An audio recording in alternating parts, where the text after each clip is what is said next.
বিদেশি ঋণের উপর ভরসা কমিয়ে দেশের অর্থ দিয়ে প্রকল্প করার তাগিদ দিয়েছেন অর্থ উপদেষ্টা ডক্টর সালেউদ্দিন আহমেদ।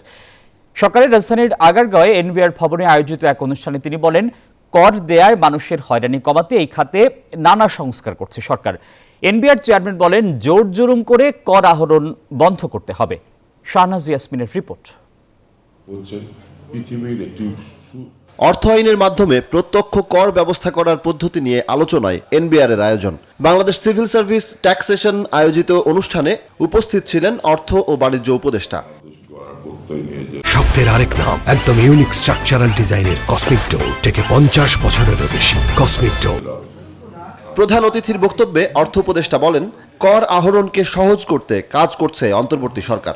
দিন দিন ঋণের বোঝা বাড়ছে, আমরা চেষ্টা করব যতটুকু সম্ভব আমাদের নিজেদের অর্থের সংস্থান করে সংস্থা কাজ করে।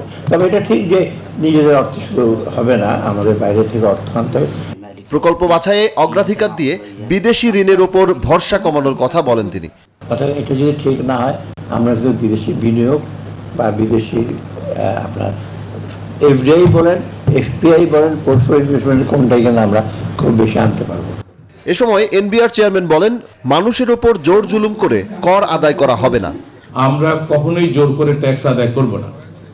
আমাদেরকে যে আইন দেয়া হয়েছে, যে রুলস রেগুলেশন দেয়া হয়েছে, আমরা এটা পরিপূর্ণভাবে পরিপালন করে কর আদায় করব, যাতে করে কারো উপরে জুলুম না হয়।